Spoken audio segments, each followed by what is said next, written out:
Hey guys! Tonight we begin with the final days of Queen Elizabeth I, the last Tudor monarch, and one of England's most iconic rulers.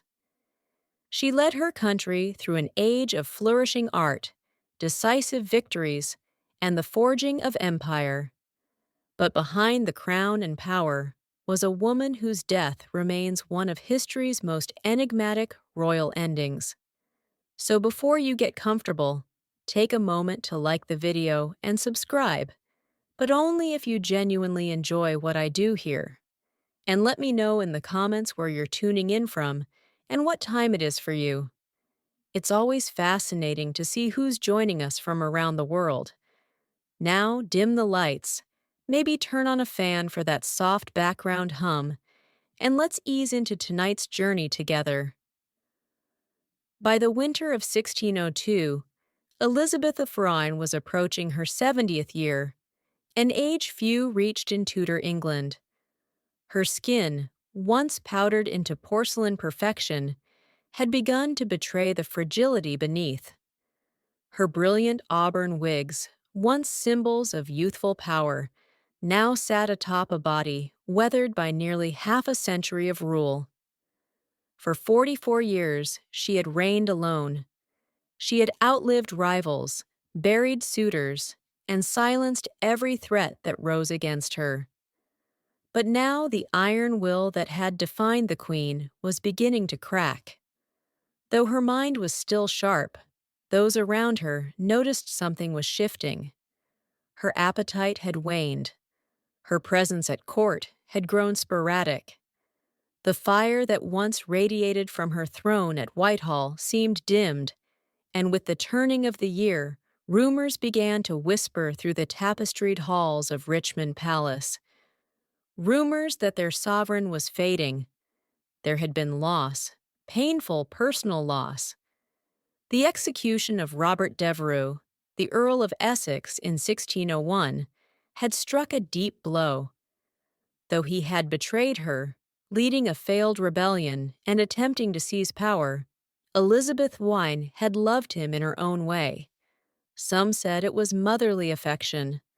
Others whispered of something deeper. Regardless, watching him walk to the scaffold tore at her. She never truly recovered from that grief. In her final winter, she would spend long hours standing, refusing to sleep, refusing to eat. Servants noted that she rarely sat, and even less did she speak. When she did, her voice was thin, trailing like smoke. Sometimes she would gaze into the empty fireplace for hours, unmoving, as if staring into something far beyond it, something only she could see. The court began to prepare. Physicians offered tinctures, tonics, and prayers, but the queen dismissed them all. Ministers gently urged her to rest, to speak, to name a successor. But the once commanding monarch only shook her head. Something weighed on her heart, heavier than politics, heavier perhaps than the crown itself. As March approached, one truth began to settle among those closest to her. The reign of Elizabeth I was quietly, painfully coming to an end.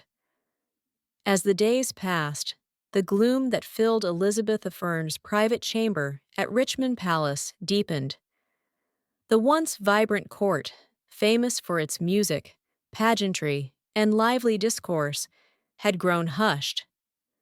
The queen, who had dazzled Europe with her wit and resolve, was now wrapped in heavy silks, surrounded by shadows and silence. She no longer held council meetings, nor did she take her usual rides or walks in the gardens. Her ladies-in-waiting, the closest and most trusted women in her life, were dismissed one by one from her room until she remained mostly alone. Even the few she allowed to stay, such as Lady Scrope, spoke only in soft, uncertain tones, unsure if their presence comforted or agitated her. Her mind, they whispered, was slipping. It was during this time that her physicians began to observe something troubling. Not only was the queen refusing food, she had also started to resist sleep altogether. She would stand for hours on end, rooted to the same spot by her bed or by the window, as if the very act of lying down might bring death closer. When her legs could no longer support her, she would sit stiffly on cushions, eyes fixed on some invisible point, lips moving silently in prayer or thought. Some speculated that she feared death not as a woman, but as a ruler. For decades, Elizabeth Wine had been the embodiment of England itself. To die meant to relinquish control of her people, her image, and her power. Perhaps that was what she truly feared, the end of control. Physically, her health began to decline in ways subtle but certain. She developed a persistent cough. Her skin turned increasingly pale, and her frame seemed to shrink beneath her ornate gowns. The weight loss was alarming, yet she forbade any attempt to examine her too closely. Her vanity, even in sickness, remained intact. And through it all, one question loomed in every courtier's mind, but was rarely voiced aloud. Was this simply old age catching up to the queen, or was something hidden festering beneath the surface? The answer, for now, remained locked behind her lips. Lips that once commanded empires now barely moved at all. To understand the weight pressing down on Elizabeth the Frofers in her final weeks, one must look not only at her body, but at her heart, and more precisely at the ghost that haunted it, Robert Devereux, the Earl of Essex. Their relationship had been volatile. Essex was dashing, ambitious, and impulsive. He flattered her, defied her, then begged for forgiveness, only to betray her again. In him, Elizabeth foresaw both potential and peril. Despite his arrogance, she had favored him, elevating him to great influence within her court. But in time, his ambition turned dangerous. In 1601, he launched a coup, a desperate, ill-conceived rebellion to seize power. She had no choice. The crown could not tolerate treason, no matter how charming the traitor. Elizabeth signed the death warrant herself. And when he was beheaded in the Tower of London, something inside her unraveled. From that moment forward, witnesses say the Queen began to change. It wasn't just sadness. It was as if a deep, corrosive guilt had lodged itself in her soul. Some claimed she carried a locket containing his portrait. Others swore she muttered his name in the dead of night. Whether these tales were true or the invention of romantic courtiers, the effect was undeniable. The queen who had once seemed untouchable now appeared human and deeply wounded. Grief in that age was poorly understood. What we now recognize as depression might have been seen as melancholia, a spiritual imbalance rather than an emotional one. But those around her saw it clearly. Her eyes had dulled. Her laughter ceased. Her energy faded. The courtiers who had once competed for her affection now stepped more cautiously. They feared her moods, unsure how far her sorrow might drag her down. She stopped composing letters. She stopped approving documents. She even stopped attending chapel, a sign more shocking than any given her deeply Protestant faith. And perhaps most telling of all, she refused music. Elizabeth Thy had adored music all her life. She had sung, played instruments, and surrounded herself with composers and poets. Now she asked for silence. The Queen's heart, it seemed, had broken long before her body followed. As March of 1603 drew near, the decline of Elizabeth Thurs was no longer hidden. What began as grief and withdrawal was now a public spectacle, her slow, tragic unraveling witnessed by nobles, courtiers, and servants alike. The once commanding sovereign, who had outwitted kings and silenced dissenters, now seemed adrift within her own palace. She would not speak of her condition. In fact, she barely spoke at all. She answered questions with gestures or simple nods. Days passed without a full sentence leaving her lips. When her advisers pressed her for guidance on affairs of state, on the matter of succession, or on her own health, she turned away, retreating into herself as if words had become too heavy to lift. Physicians, summoned in increasing urgency, debated her symptoms. Some believed she suffered from a settling of humors, the vague Tudor diagnosis for mental or physical imbalance. Others suggested a cold distemper of the brain, but no one could agree on a cure because no one could truly understand the cause. At this time, her physical posture became symbolic of her mental state. She refused to lie down for hours, even days. She remained upright, sometimes leaning against cushions, sometimes gripping the arms of her chair, but never fully reclining. It was as though she believed that surrendering to sleep would mean surrendering to death. Servants would later report how the queen stood silently in the corner of her room, cloaked in heavy black, unmoving for hours at a time. At night, they took turns watching her, unsure whether she was praying, mourning, or simply lost. The palace around her seemed to fall into a hush. Courtiers spoke in whispers. Nobles paced outside her door, anxious for news. And all the while, the air grew thick with unspoken fear, not just of losing their queen, but of what might come after. The realm had no clear heir. And though Elizabeth had long refused to name one, everyone suspected that James VI of Scotland would be chosen.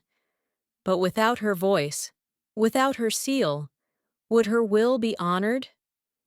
England was no stranger to power struggles, and a queen's silence could turn into a nation's chaos.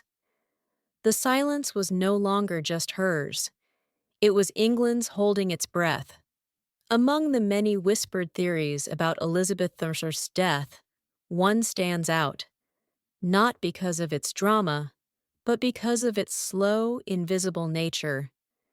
It wasn't a sword or poison goblet that may have killed her, but rather something far more insidious, her makeup. For decades, the queen had adorned her face with a signature white mask of beauty, a thick layer of cosmetic powder known as Venetian ceruse. It was a fashion born from the aristocracy designed to signal nobility, purity, and wealth. The mixture, however, contained two key ingredients: vinegar and white lead. Yes, lead, a metal we now know to be toxic, even in small quantities. Applied daily, layer upon layer, this lead-based makeup was absorbed through the skin. Over time, it could damage the nervous system, weaken the muscles, cloud the mind, and ultimately shorten the lifespan.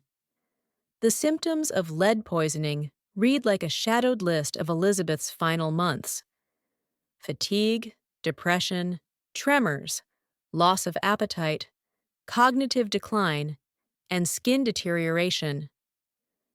Her contemporaries noted that her teeth had blackened and fallen out. Her hair, once bright and flame red, had thinned and disappeared. Her skin, beneath the paint, was marked by sores and blemishes, signs that were hidden from the public behind pearl-studded wigs and powdered masks. And yet, the queen remained committed to the illusion. She insisted on presenting the image of eternal youth, even as her body rebelled. That makeup was not just vanity, it was armor. And like any armor, it came with weight. In this case, a poisonous one. Some modern historians believe that long-term lead exposure may have contributed significantly to her physical and mental decline. The irritability, the confusion, the refusal to sleep or eat. Even the depression that followed the death of Robert Devereux might have been magnified by chemical imbalance. But in her day, no one understood these dangers. Venetian ceruse was celebrated. It was even imported and used across Europe. The very thing that made Elizabeth I iconic may have also been one of the slowest, most cruel contributors to her downfall. In the end, the white mask that defined her public image may have also quietly hastened the fading of the woman beneath it. By the second week of March 1603, the condition of Elizabeth I had become undeniable. Her courtiers now moved with urgency, though careful not to show panic. The queen had stopped eating entirely. Her body, already thin, seemed to retreat into itself, her bones visible beneath the ornate fabrics that once projected power and grace. She was wasting away. And yet, no one could give her illness a name. Tudor medicine had no clear diagnostic tools. There were no thermometers, no microscopes, no concept of infection as we know it. Illness was a matter of humors, blood, phlegm, yellow bile, and black bile. If those were imbalanced, disease followed. Treatments involved bleeding, herbal poultices, or purging the system. And yet none of these worked because no one truly understood what was happening inside the queen. Modern scholars have suggested that she may have succumbed to pneumonia. The cold air in Richmond Palace, mixed with long hours of standing and fasting, may have led to a lung infection. A persistent cough, chills, and a slow slide into delirium align with such a theory. And without antibiotics, even a mild case of pneumonia was potentially fatal. Others speculate blood poisoning, possibly due to abscessed teeth or infected sores under her cosmetics. Dental hygiene was poor, and Elizabeth had already lost several teeth. Infections in the mouth, if left untreated, could enter the bloodstream, a deadly condition known today as septicemia. But none of these possibilities could be confirmed in her time. And so her physicians guessed. They used herbal tonics, tried warm compresses, and prayed. But Elizabeth would have none of it. She rejected all medicine. She would not allow incisions nor bleedings. She even refused to undress completely, guarding her modesty to the very end. And through it all, she said almost nothing. The silence around her became part of the illness. Her servants tiptoed. Her ladies wept in private. Her ministers watched helpless as the one figure who had dominated their lives for decades began to vanish. Not in a blaze, but like a candle slowly dying in its holder. No one could help her. No one even knew what to call it. And so they simply waited for the end, or a miracle. Though her body was failing, it wasn't illness alone that burdened Elizabeth I. It was the immense, inescapable weight of rule. For over 4 decades, she had stood as the embodiment of England. Her crown was not just a symbol of power. It was a living thing, fed by every decision she made, every speech she delivered, and every threat she outwitted. But now, in the stillness of her chamber, that crown sat heavy and unclaimed. And the question of what came next loomed over the dying queen like a storm. Elizabeth had no children, no direct heir. The Tudor line, so fiercely defended and glorified, was ending with her. And though she had maintained a lifetime of political control, she had long resisted naming a successor. Why?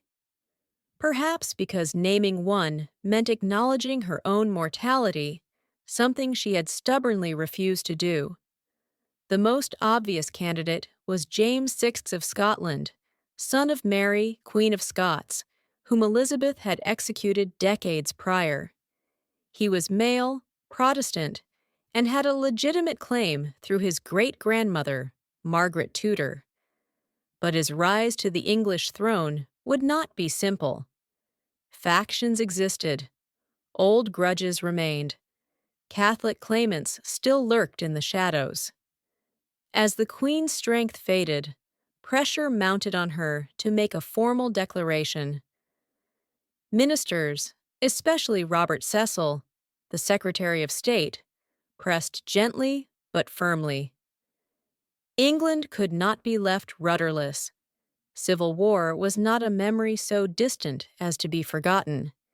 And in a world where monarchs ruled by divine right, the death of a queen without clear succession was a recipe for chaos. But Elizabeth remained silent. Some say she gestured when asked if James should be king. Perhaps a subtle nod, perhaps nothing at all. Others claim she whispered, "I will have no rascal to succeed me," only to later accept the inevitable.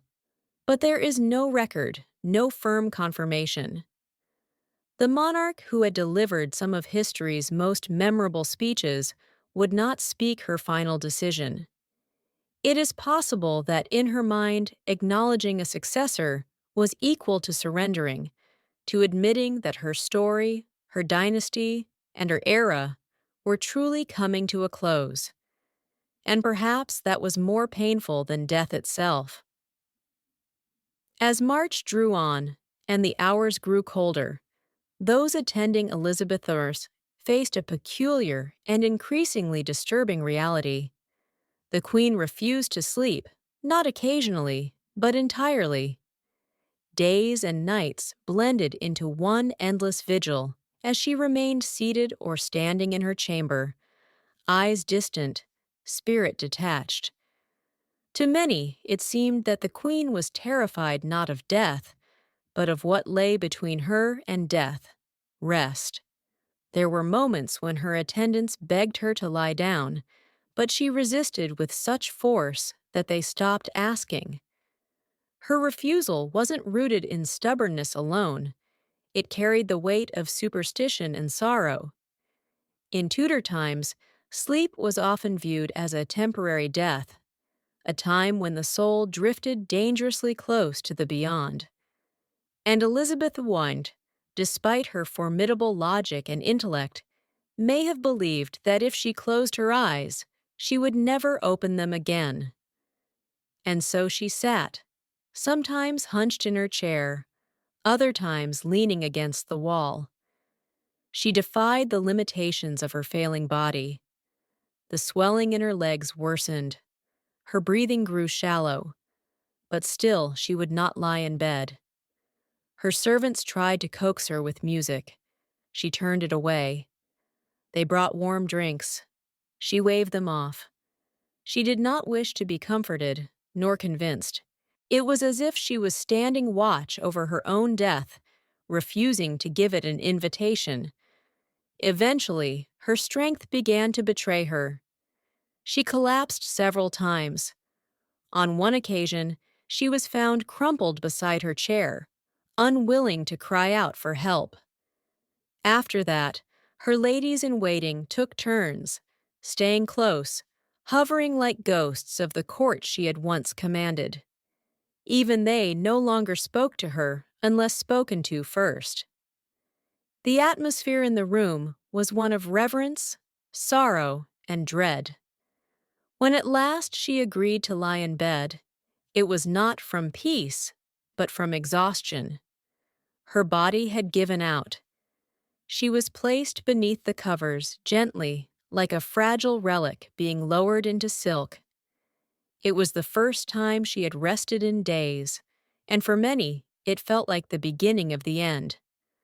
The moment Elizabeth I allowed herself to be laid in bed, her chamber transformed. The silence grew heavier, more sacred. Those closest to her gathered, advisors, ladies, physicians, each one aware that this was not just the death of a woman, but the closing of an age. The Tudor dynasty, which had ruled England for over a century, was ending with her final breath. The room was dim. Tapestries muffled footsteps. Candles flickered. Outside, the palace held its breath. No proclamations were issued. No bells tolled. Only whispers passed through the corridors of Richmond Palace. Those who had served her for decades now found themselves standing still, waiting for a word, a sign, a farewell that would never come. Despite the gravity of the moment, Elizabeth Thurtheye said nothing. She had once been a queen of eloquence. Her words could rouse armies, silence parliaments, and charm foreign courts. But now, as she drifted between consciousness and sleep, not a single parting phrase escaped her lips. Not to her ladies, not to her council, not even to the realm she had so long protected. Instead, she communicated through faint movements, slight nods, flickers of the eyes, the barest tremble of her hands. Some thought they saw her reach toward the crown resting nearby. Others claimed she gestured toward a portrait of James VI, the presumed successor. But there were no declarations, no final speech to echo through history. What did she see lying there in silence? Perhaps visions from her reign. The young girl imprisoned by her sister Mary. The triumphant queen greeting the troops at Tilbury. The glittering court of poets and explorers. The fires of religious wars. The execution of Mary, Queen of Scots. The death of the Earl of Essex. A life of power shadowed by solitude. Outside her chamber, preparations had already begun. Courtiers quietly packed their belongings. Ambassadors wrote coded letters to their kings. Messengers waited with horses ready. They all knew what came next. And yet, until the last moment, England remained a kingdom without a sovereign. For until her last breath, Elizabeth I was still queen. No one could take her place. Not yet. Not until she was gone. As the final hours of Elizabeth Thurser's life unfolded, those who remained in her chamber stood like statues, silent, sorrowful, and uncertain. The queen no longer responded to touch or sound. Her breathing had grown shallow, irregular. Her skin, pale from age and illness, now took on an ashen hue. The fire in her had gone from a steady flame to a flickering ember. Lady Scrope, one of her most faithful attendants, refused to leave her side.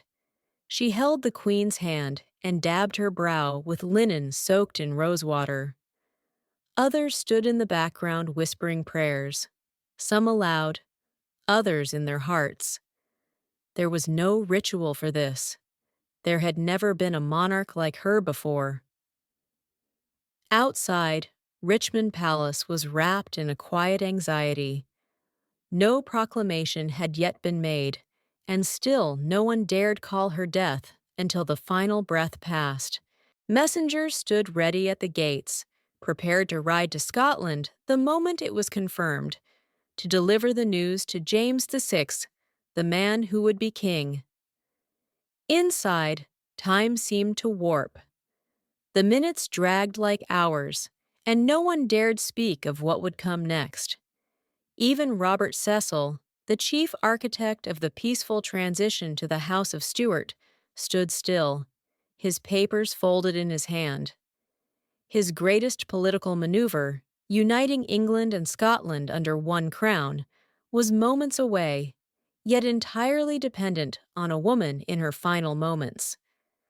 Then, just before dawn on March the 24th, 1603, it happened. No cry, no gasp, just silence.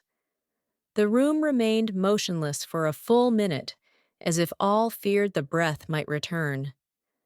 Then, quietly, Lady Scrope covered the Queen's face with a linen cloth. It was over. Elizabeth I was dead. Her passing was not marked with fanfare, nor even with a priest's final rites. She had refused them all. The Virgin Queen, as she was so often called, had died alone, surrounded not by family or heirs, but by the weight of history. A monarch born of scandal, who ruled through storms and fire, now passed into legend with the same dignity she held in life. Quiet, unbending, and ultimately unknowable, the death of Elizabeth, why, sent a chill across the kingdom. Not because it was unexpected, but because of what it left behind. A throne without a voice, a court without direction, and a realm uncertain of its next heartbeat. She had been the only monarch many in England had ever known. Her presence was woven into the fabric of everyday life, her image stamped onto coin and conscience alike. Now that image was still. Immediately after her death, her body was left undisturbed. According to tradition, her ladies kept vigil beside her, whispering psalms through trembling lips. A single candle burned at her bedside. The cloth over her face did not conceal her identity. It preserved it as though the nation needed one final moment to believe she was truly gone. But while grief settled inside the walls of Richmond, elsewhere, wheels were already turning. Robert Cecil, perhaps the only man who truly understood the scale of this moment, stepped into motion. His secret correspondences with James VI of Scotland had prepared for this day. The couriers were sent, riding with breathless urgency through muddy spring roads, carrying news that would transform two kingdoms. Meanwhile, back in London, the people waited. No bells rang. No mourning was declared. The court kept the death quiet for several hours, fearing unrest or opportunistic power plays. But word eventually seeped out, first through servants, then to merchants and clergy. The queen was gone, and with her so, too, went the Tudor. There was no child, no sibling, no cousin raised at her side to step into her place. Elizabeth had left behind no personal heir, only the political hope that her choice, unspoken but widely assumed, would be honored. The Privy Council met in hushed tones. The moment was fragile. A kingdom needed direction and fast. The fear of factionalism, of Catholic uprisings, of foreign meddling, all these haunted their thoughts. The bloodshed of past successions loomed like a shadow. Yet the Queen's long silence had not stopped her government from preparing. Within hours of her death, the council declared that James VI of Scotland would become James I of England. A new dynasty began. But even as the nation turned toward the future, it did so in mourning for the woman who had shaped an age and left behind a silence no crown could fill. After the council announced the succession of James VI, now James I of England, the focus shifted to the care of the Queen's body. Elizabeth I, who had guarded her image with almost obsessive control throughout her reign, could no longer maintain the illusion. The mask she had worn, both literal and symbolic, was beginning to fall away. In life, she had been meticulous about appearances. She rarely allowed herself to be seen without her full regalia, the white lead makeup, the elaborate gowns, the fiery wigs. Even in her final days, she kept her chamber darkened and denied most visitors. Vanity, yes, but also power. To appear weak was to risk everything in a court filled with ambition and knives. Now in death, her body told a different story. As her ladies gently prepared her for burial, they began to see what had long been hidden beneath layers of silk and powder. Her skin bore the signs of age and illness, bruising, lesions, and the pale, unnatural hue from years of toxic cosmetics. Her hands, once adorned with rings and scepters, were thin and bony. Her hair, what little remained, had turned wispy and white. There was no denying it. Elizabeth had been dying long before she allowed anyone to see it. And yet in death, there was something profound about her humanity. She was no longer Gloriana, the Virgin Queen, or the untouchable monarch on coins and canvases. She was a woman who had carried a kingdom on her back for 4 decades and paid the price with her body. No embalming was done immediately.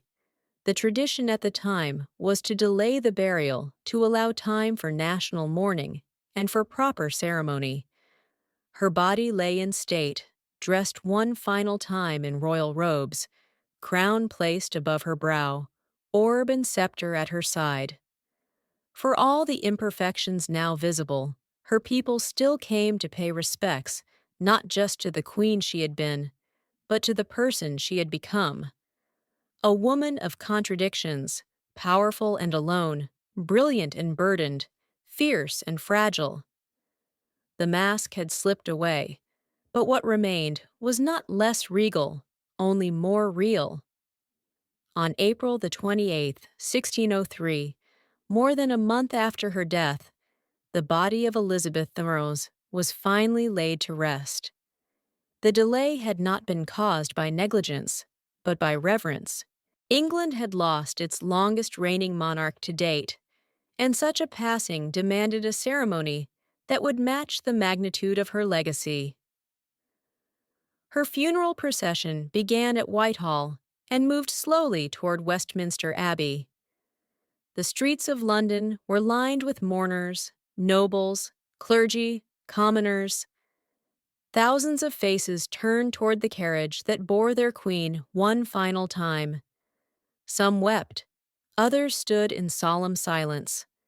There were no cheers, no songs, only the tolling of bells and the shuffle of boots on stone. The coffin was draped in velvet and borne upon a massive hearse drawn by 4 horses.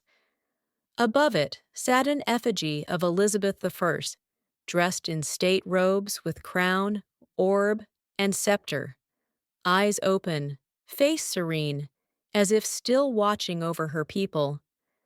The image was so lifelike that many believed it to be her real body, propped upright in death.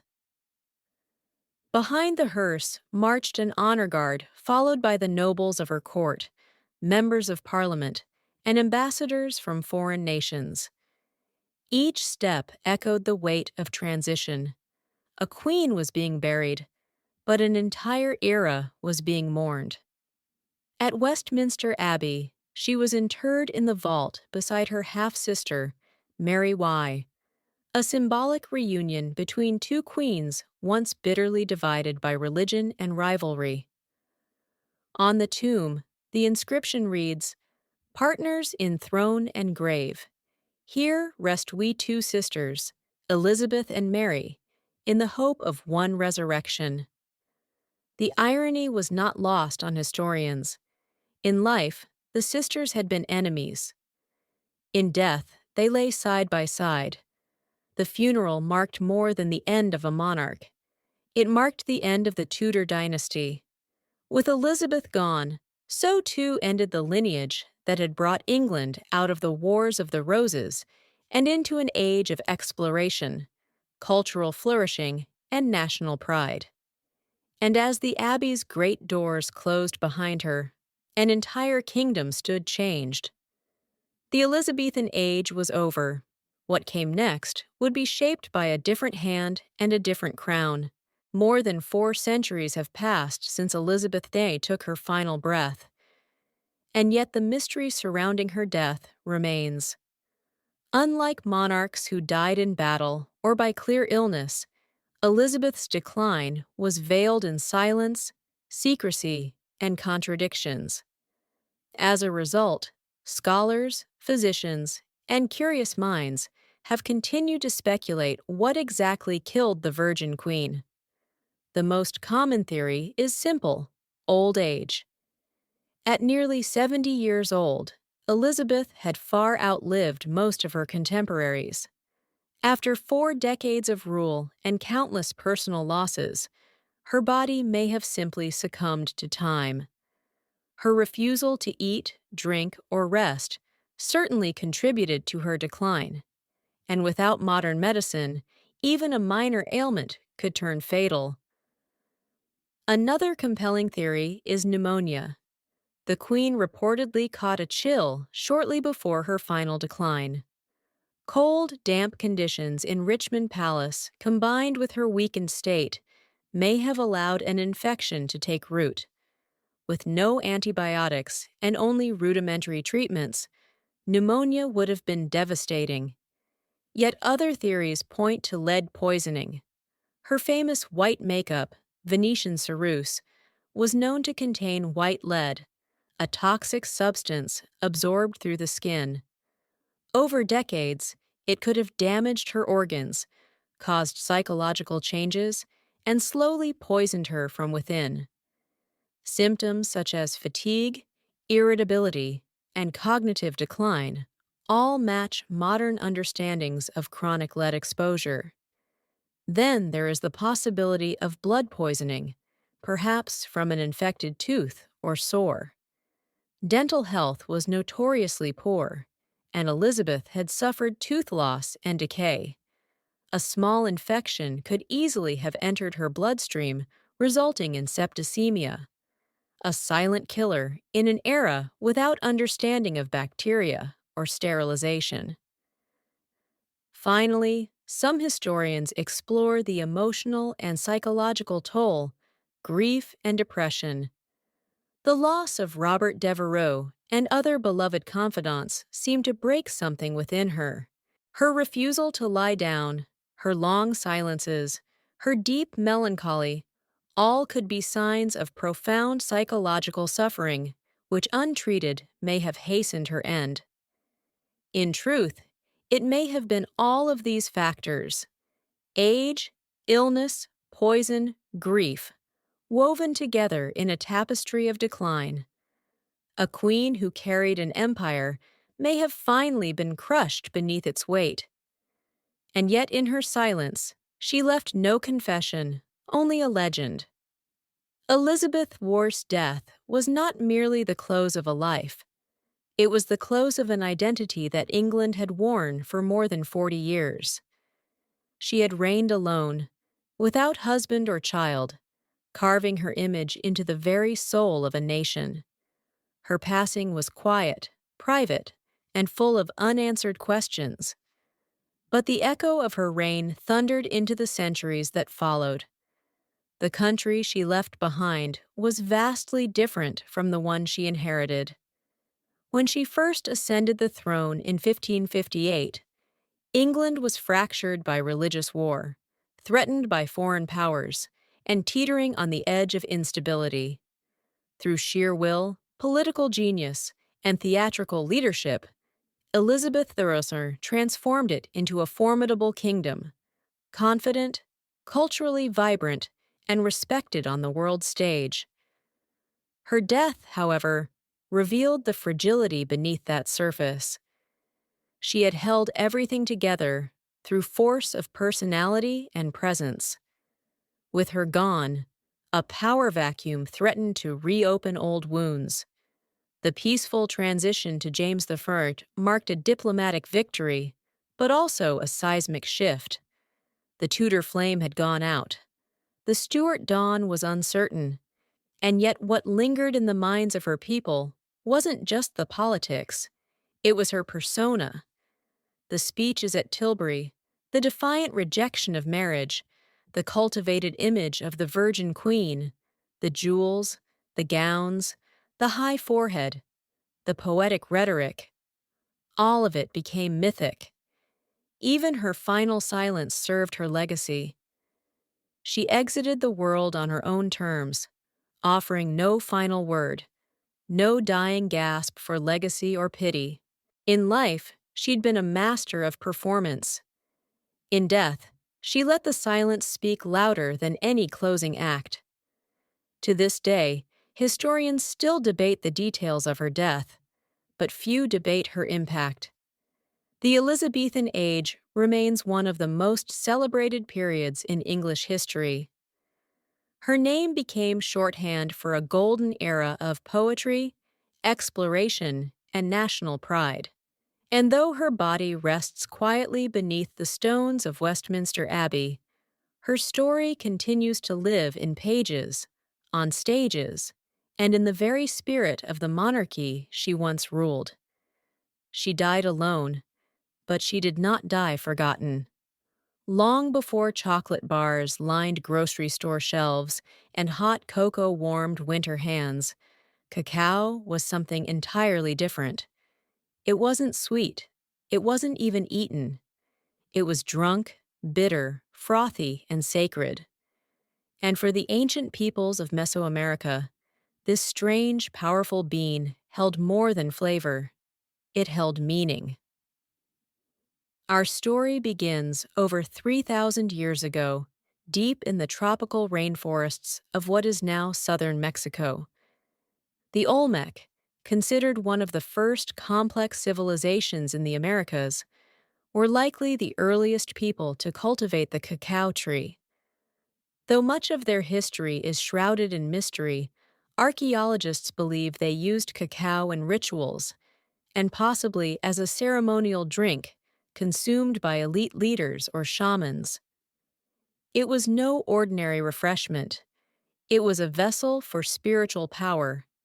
But it was with the Maya civilization that cacao truly became a divine gift. The Maya, whose empire spanned much of Central America from around 250 to 900 CE, worshipped cacao as a sacred plant bestowed by the gods.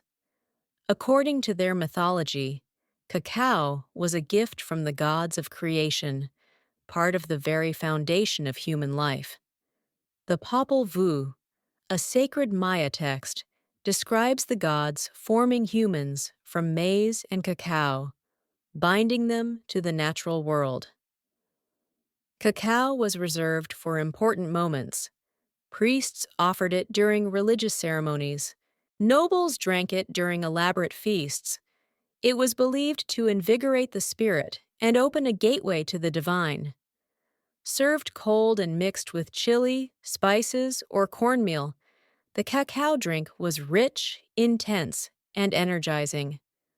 Often it was poured from vessel to vessel to create a frothy foam, a sign of prestige and quality. But cacao's value went even deeper than ritual. Maya markets used cacao beans as currency. A few beans could buy a tamale. 100 could buy a turkey. People stored them like money, traded them, and even made counterfeit versions from clay. To the Maya, chocolate wasn't a treat. It was life, power, wealth, and worship all in one. It was the drink of the gods, flowing through the veins of kings and priests. And its bitter, intoxicating taste marked the beginning of one of the most remarkable culinary journeys in human history. Among the Maya, cacao was more than a beverage. It was a living symbol of divine order, woven into the very fabric of daily life and cosmic belief. This small bitter bean from the jungle was thought to be a sacred substance capable of connecting mortals to the gods, the earth, and the afterlife. In every major Maya city from Tikal to Copan, cacao was present at the most important moments of life. When rulers were crowned, cacao was poured. When marriages were sealed, it was drunk by both bride and groom. And when the dead were laid to rest, vessels of cacao accompanied them into the tomb, offerings meant to nourish their souls in the next world. Cacao was commonly consumed during religious ceremonies, often by the priestly and elite classes. These drinks were not sweet, nor were they taken casually. They were blended with chili peppers, maize, vanilla, and sometimes even blood. A powerful combination intended to invigorate the spirit and induce visions. It was believed that drinking cacao could bring one closer to the divine, opening the mind to prophecy or sacred insight. The Maya also believed cacao trees were sacred. Their curved branches and brightly colored pods symbolized life, fertility, and abundance. In art, cacao often appeared alongside gods and ancestral spirits. On painted ceramics and carved stelae, you can see scenes of kings offering cacao to deities, or gods themselves emerging from the pods as if born of divine fruit. But cacao's role extended beyond religion. It was a staple of the social and economic world. Hosting a guest, you served cacao. Negotiating peace, you drank cacao together. For the Maya, to share cacao was to recognize shared humanity, an unspoken contract of trust, respect, and elevated purpose. Even in the homes of the wealthy, cacao drinking was ceremonial. Special vessels were used, beautifully painted cups, often marked with glyphs identifying the owner and the specific purpose of the drink. These weren't just dishes. They were heirlooms crafted with care and reverence. The reverence for cacao shaped the Maya identity. It was not just consumed. It was celebrated, revered, and trusted as a bridge between realms. In a world ruled by ritual and cosmic cycles, cacao was the drink that kept the universe in balance. Centuries after the Maya, another mighty civilization would rise and elevate cacao even further: the Aztecs. By the time Hernán Cortés and the Spanish conquistadors arrived in the early 1500s, cacao was not just a spiritual symbol or luxury item in the Aztec Empire. It was an institution used as money, medicine, and a royal indulgence. The Aztecs didn't grow cacao in the cool, dry climate of their capital, Tenochtitlan. Instead, they acquired it through trade or tribute. Conquered provinces in warmer southern regions were required to send cacao beans as payment to the imperial center. Tons of beans flowed into the empire's coffers, stored in granaries like modern banks. Each bean had value. A small rabbit could cost 10 beans. A turkey hen might cost 100. Servants were paid in cacao. Debts were settled with it. To counterfeit a cacao bean, to hollow one out and fill it with dirt, was a serious crime. In Aztec society, cacao was as valuable as gold, but its worth went beyond economics.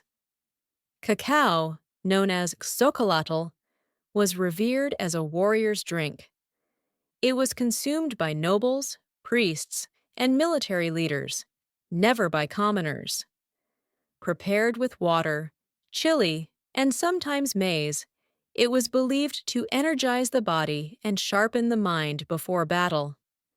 Emperor Moctezuma II is said to have consumed as many as 50 cups a day, believing it to be an aphrodisiac and a source of strength. Cacao was also a key element in religious ceremonies. Offerings were made to deities like Quetzalcoatl, the feathered serpent god who, according to legend, gave cacao to humanity after stealing it from paradise. It was believed that cacao had divine origins, and drinking it properly was a sacred act. In Aztec culture, cacao represented wealth, war, worship, and royalty. It was a seed of power earned, stolen, traded, and honored. But all of this would soon collide with European conquest. When Spanish eyes first saw the cacao bean, they didn't recognize its value. But that would change. The bitter drink of warriors and kings was about to cross the ocean, where it would be forever transformed, sweetened, commodified, and woven into a global obsession. When Hernán Cortés and his band of conquistadors first arrived in the Aztec capital of Tenochtitlan in 1519, They encountered a world both foreign and magnificent. Towering temples, floating gardens, and bustling markets stunned the Europeans. But among all the wonders, one thing caught their attention again and again: the peculiar use of a dark, bitter drink made from crushed beans. The Spanish watched as Moctezuma II was served cup after cup of zocolatl in golden vessels. They observed warriors, nobles, and priests treating the substance with reverence. At first, they found it unpleasant, strange, unsweetened, spicy. Some even called it unpalatable. But they also noticed something else: the energy it seemed to grant, the alertness it sparked, and the symbolic power it carried in every corner of Aztec life. Once the conquest was complete and the empire fell, Cortés brought more than gold and silver back to Spain. He brought cacao beans. He brought the knowledge of how to grind, mix, and drink them. And with that, chocolate entered Europe. At first, it remained a curiosity of the Spanish court, an exotic treasure of the New World. Monasteries began to prepare it in the traditional way for nobles and royals only. But the European palate was different. Over time, the chili and maize were replaced with something new: sugar. Sugar changed everything. The addition of sweeteners to the bitter cacao drink sparked a culinary revolution. Suddenly, what had been a sacred spicy brew of warriors became a sweet indulgence, something seductive, luxurious, and deeply fashionable. In Spain and soon across Europe, chocolate was no longer a tool of ritual or tribute. It became a marker of wealth and sophistication. Aristocrats sipped it at salons. Royalty demanded it at their tables. It was still prepared as a drink, usually hot, but the flavor had softened. The rituals were replaced with recipes. The power once tied to gods and warriors now belonged to European elite. But even as chocolate delighted the palates of kings and queens, it carried a new bitterness, one not from taste, but from the human cost. To feed Europe's growing hunger for cacao and sugar, colonial plantations expanded, and behind them, a new system of exploitation and slavery would begin. The drink of the gods had entered a new world, and it would never be the same. By the 17th century, chocolate had evolved from a sacred Mesoamerican ritual to a fashionable European delicacy.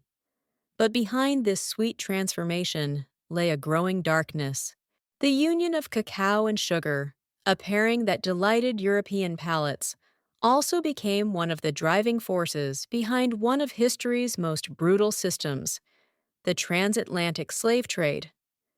As European demand for chocolate grew, so did the need for raw cacao.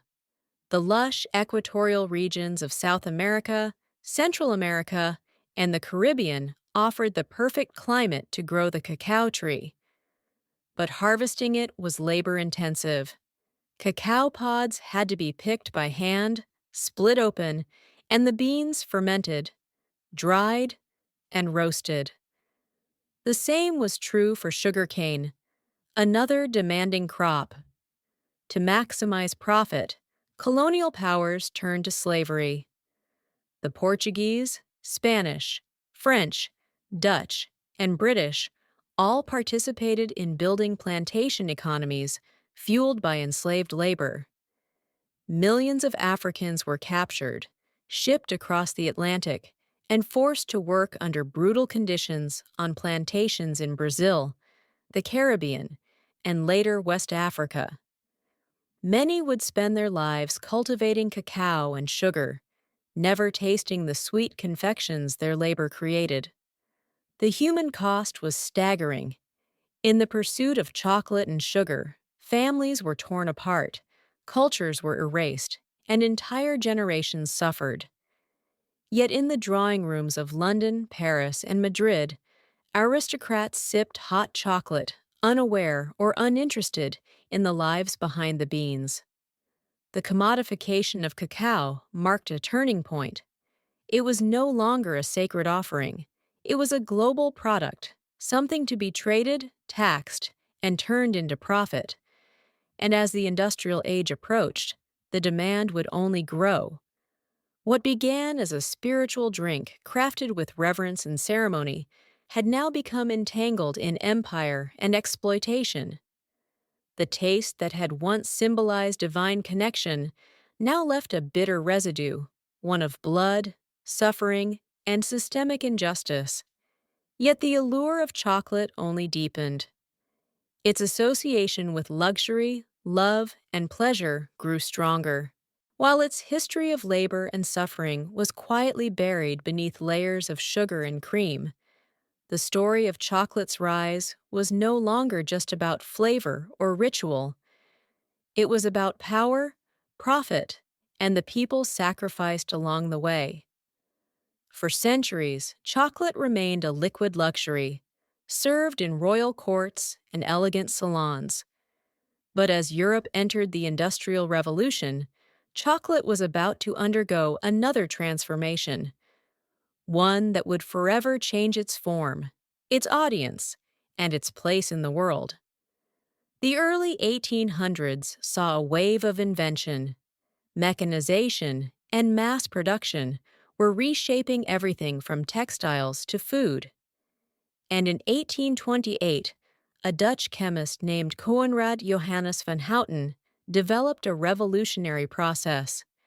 Using a hydraulic press, he extracted much of the natural fat, the cacao butter, from roasted cacao beans.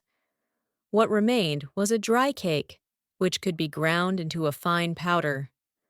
This powder dissolved more easily in water and could be blended with sugar more smoothly, making chocolate cheaper, lighter, and easier to produce.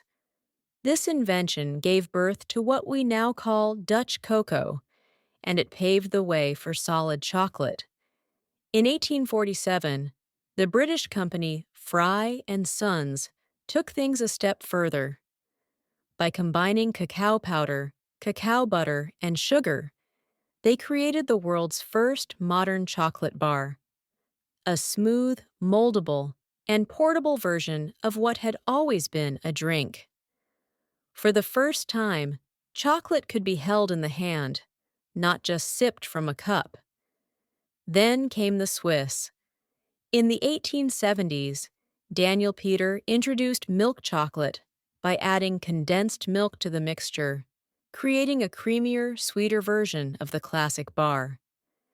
His friend and rival, Rodolphe Lindt, invented the conching machine, which slowly churned chocolate for hours, refining its texture and giving it the silky smoothness we now associate with high-quality chocolate. These innovations turned chocolate from a luxury into a mass-market product.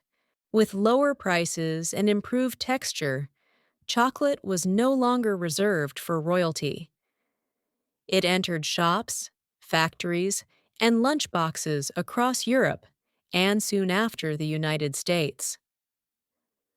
Companies like Cadbury, Nestle, and Hershey industrialized chocolate on a scale never seen before.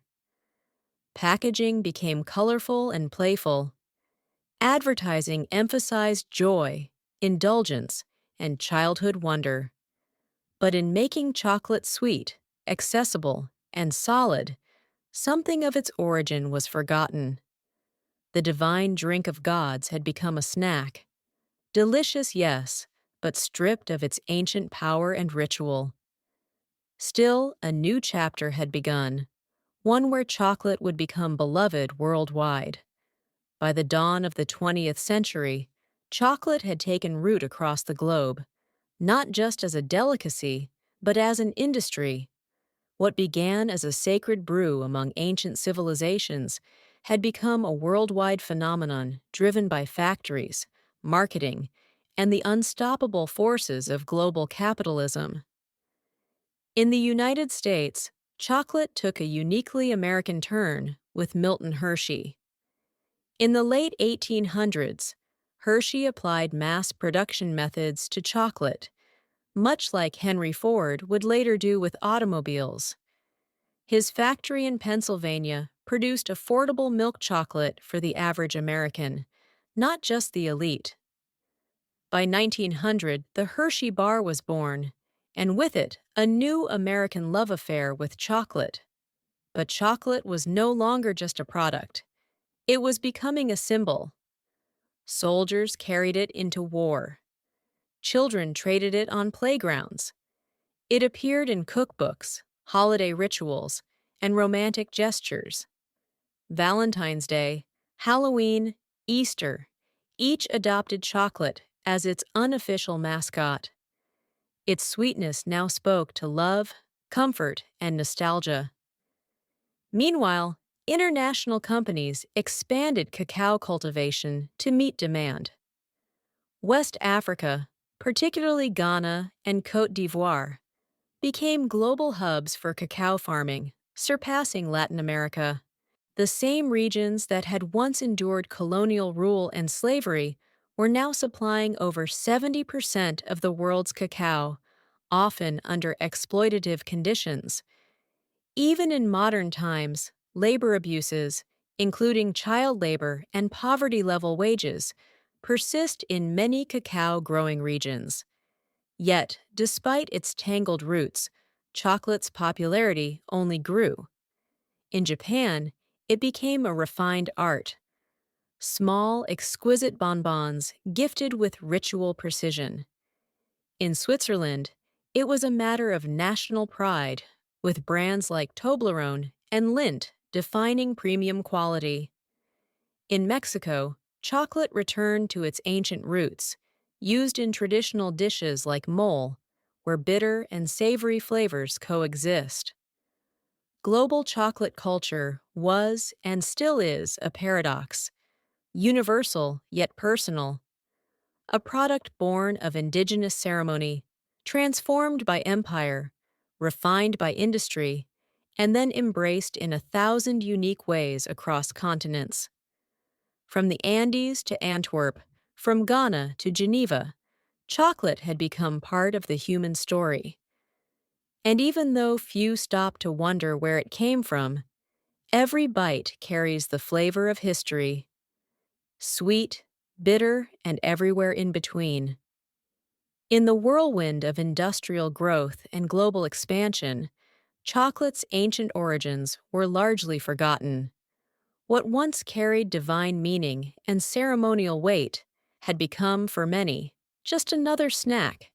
Delicious, convenient, and sold by the millions. But in recent decades, a new movement has begun to stir. A rediscovery of chocolate's roots and a return to the bean. The craft chocolate movement began in earnest in the early 2000s. Inspired by trends in coffee, wine, and slow food. Artisans and chocolatiers across the world started asking, where does our chocolate come from? Who grows it? What does it taste like before it's buried beneath sugar and additives? The answers led them back to the cacao bean. Unlike industrial chocolate, which is often blended from beans sourced in bulk, craft chocolate focuses on single-origin cacao, preserving the unique flavors of specific regions, soils, and fermentation styles. Beans from Madagascar might taste fruity and citrusy, while those from Ecuador could carry floral or nutty notes. Chocolate, it turned out, had terroir, just like wine. This reawakening wasn't just about flavor, it was also about ethics. With greater awareness came concern over how cacao is produced. Documentaries and investigations revealed ongoing labor abuses, including child labor and unfair wages on cacao farms. In response, many craft chocolate makers began working directly with farmers, paying premium prices for high-quality, ethically grown beans. Labels like Fair Trade, Direct Trade, and Rainforest Alliance emerged, each striving to create a more just and sustainable supply chain. Meanwhile, chefs and food historians began reviving ancient Mesoamerican uses of cacao. In parts of Mexico and Guatemala, traditional drinks made with cacao, chili, and maize regained popularity. Indigenous communities shared recipes passed down for generations, reminding the world that chocolate was not invented in a factory, but in a forest. Museums, books, and culinary tours followed.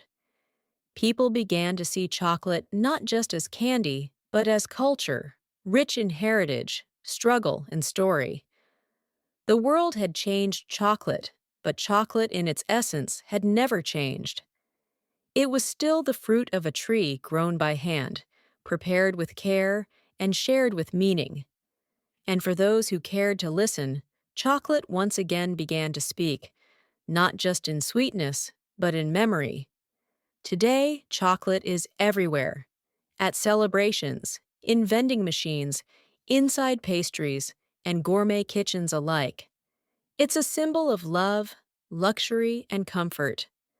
But beneath its creamy surface lies a history that's anything but simple. It's a story of gods and empires, of joy and exploitation, of ritual and reinvention. Chocolate, perhaps more than any other food, is a mirror held up to civilization itself. From the sacred ceremonies of the Maya to the bitter brews of Aztec warriors, from the hands of enslaved laborers on colonial plantations to the gilded salons of European nobility, from wartime rations to Valentine's Day traditions, chocolate has journeyed alongside humanity, reshaping itself at every turn. Its legacy is layered. On one side, chocolate represents ingenuity, resilience, and cultural fusion. It is the perfect example of how ingredients from one continent can meet techniques from another to create something entirely new. It has inspired poetry, science, and innovation, from the chemistry of tempering to the artistry of flavor balancing. On the other side, it holds a shadow. Much of the modern chocolate industry still depends on the labor of impoverished farmers, many of whom have never tasted the chocolate bars their beans help produce. Despite awareness campaigns and ethical certifications, problems like deforestation, underpayment, and child labor remain ongoing concerns in the cacao supply chain. Chocolate is also a story of forgotten voices. The indigenous peoples who first revered cacao saw it as sacred. Their traditions, silenced by colonization, are only now being rediscovered, and their contributions acknowledged. Each time we bite into a truffle or sip a cup of hot cocoa, we engage, knowingly or not, with that deep and often painful history. And yet, for all its contradictions, chocolate continues to unite people across languages, borders, and beliefs. It brings joy. It comforts. It celebrates. It endures. Perhaps that is chocolate's greatest legacy, not just its flavor, but its ability to evolve, to adapt, and to survive the rise and fall of civilizations. From ritual to recipe, from seed to symbol, chocolate has always meant more than it seemed. It is in the end not just a treat, but a story, one that even now we are still writing. In the early decades of the 19th century, the United States was a young and growing nation, restless in its ambitions. Its population was surging, and white settlers were pushing outward, hungry for farmland, gold, and opportunity. To many, the promise of the American frontier was a divine right. But to fulfill that dream, they looked westward, not into wilderness, as they imagined, but into lands already deeply rooted in memory, culture, and life. Those lands belonged to Native American nations. Among the most prominent were the Cherokee, Creek, Choctaw, Chickasaw, and Seminole, tribes with sophisticated political systems, written languages, newspapers, and schools. These were not scattered bands of nomads.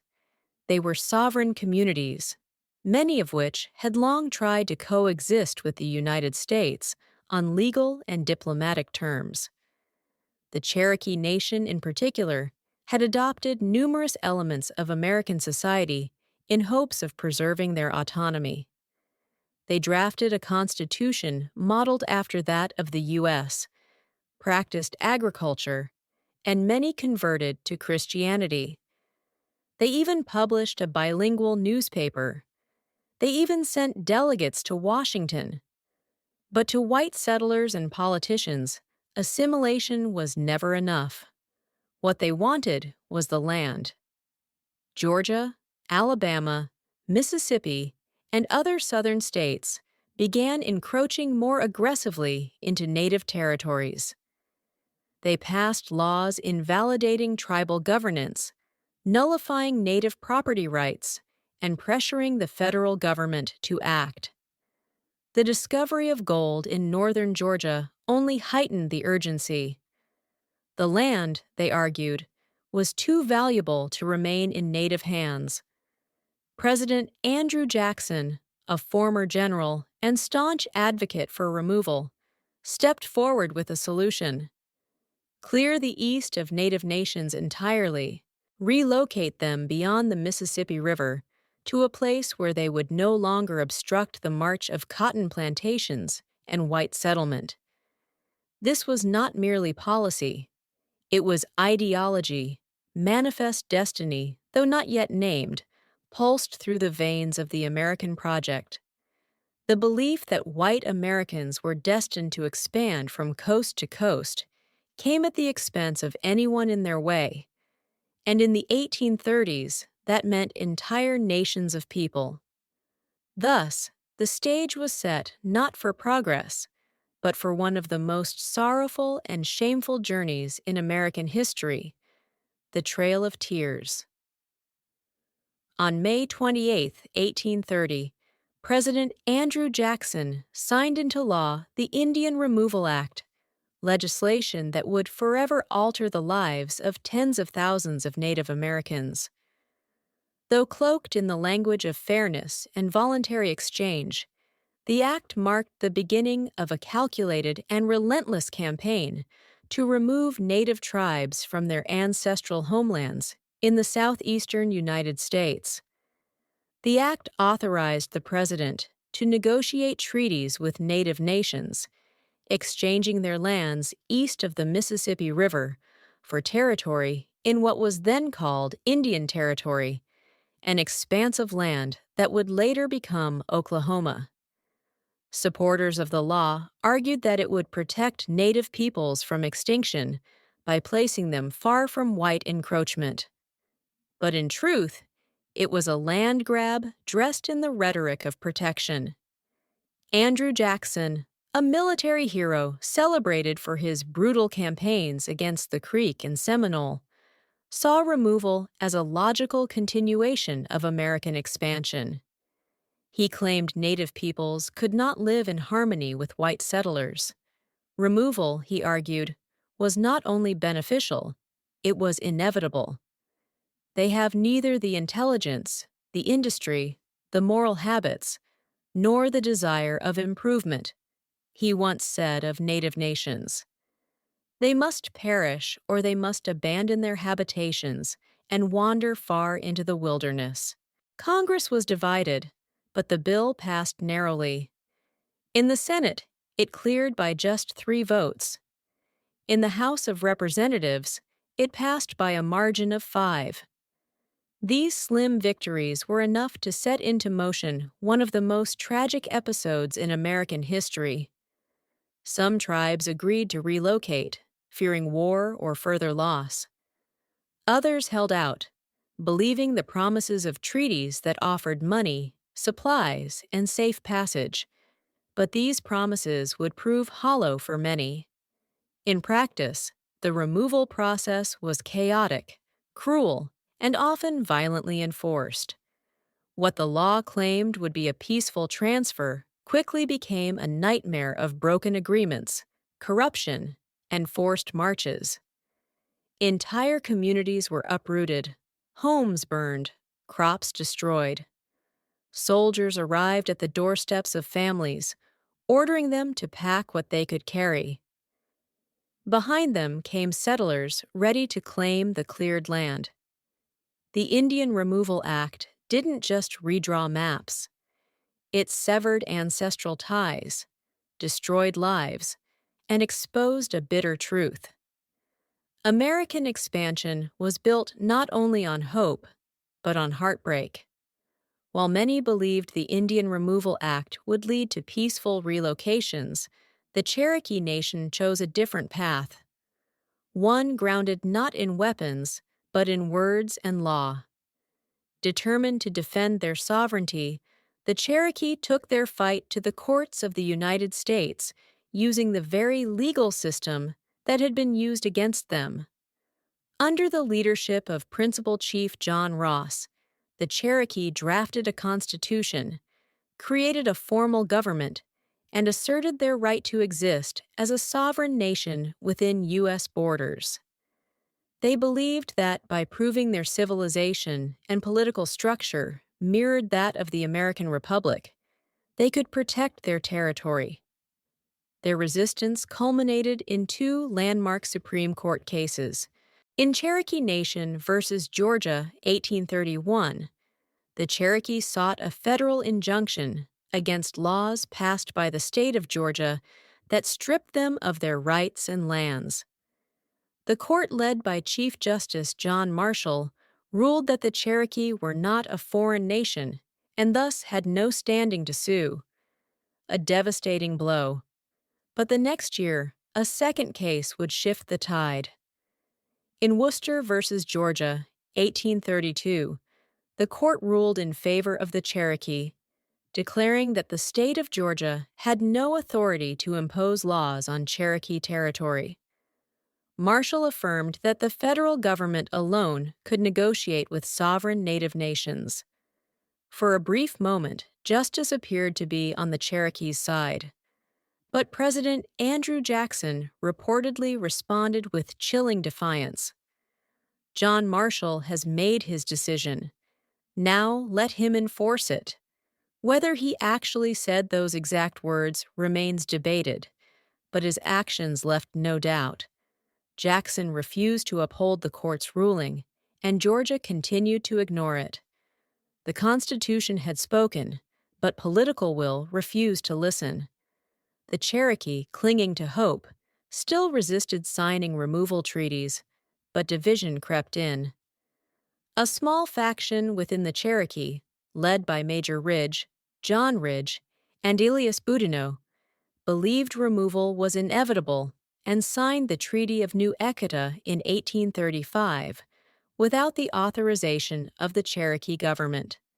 That treaty, passed by a narrow vote in the U.S. Senate, sealed the fate of the Cherokee Nation. Despite the protests of the majority, it was declared binding. And so the Cherokee fight for justice ended not with a gavel, but with the sound of soldiers preparing to march. In the spring of 1838, under orders from President Martin Van Buren, thousands of federal troops and state militias descended upon Cherokee lands. The time for negotiation was over. The Treaty of New Echeta, signed by a minority of Cherokee without the consent of their nation, had been ratified by Congress. Removal was now official policy, and the military was sent to carry it out by force. Across Georgia, Tennessee, North Carolina, and Alabama, Cherokee families were torn from their homes with little warning. Soldiers arrived at farms and cabins with bayonets and orders. Families were given only moments to gather belongings, sometimes nothing more than the clothes on their backs. Their homes were looted and burned. Crops were left to rot in the fields. Churches, schools, and burial grounds all abandoned. More than 16,000 Cherokee were rounded up and placed in military stockades. These makeshift camps were overcrowded and unsanitary, with little food, dirty water, and no shelter from the elements. Disease spread rapidly. Measles, dysentery, and whooping cough took a heavy toll even before the march began. Some groups were moved immediately under armed guard. Others, held in the sweltering summer heat, were forced to wait until autumn, when travel conditions were considered more favorable. But cold rains, early snow, and inadequate supplies would make the journey even more deadly. The Cherokee called the route Nunna Dowel Tsuni, the trail where they cried. Roughly 1,200 miles stretched between their homes and the so-called Indian Territory. The march was slow, harsh, and humiliating. They walked through mud and snow, across frozen rivers, over mountains and prairies. The elderly collapsed. Children died in their mothers' arms. Entire families vanished along the trail, buried in shallow, unmarked graves by the roadside. Some tried to maintain dignity, singing prayers, carrying sacred objects, recording names of the lost. But the weight of grief was unbearable. Hunger gnawed at their strength. Winter pierced their thin clothing. Guards showed little mercy. By the time the last group arrived in what is now Oklahoma in early 1839, it's estimated that over 4,000 Cherokee had died, nearly a quarter of their entire population. This was not simply a relocation.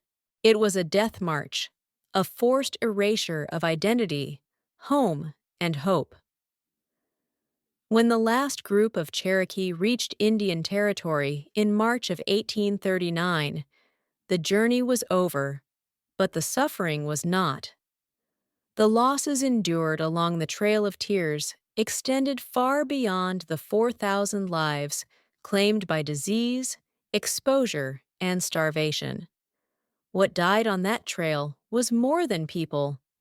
It was a way of life, a spiritual connection to land, and the cultural continuity of an entire nation.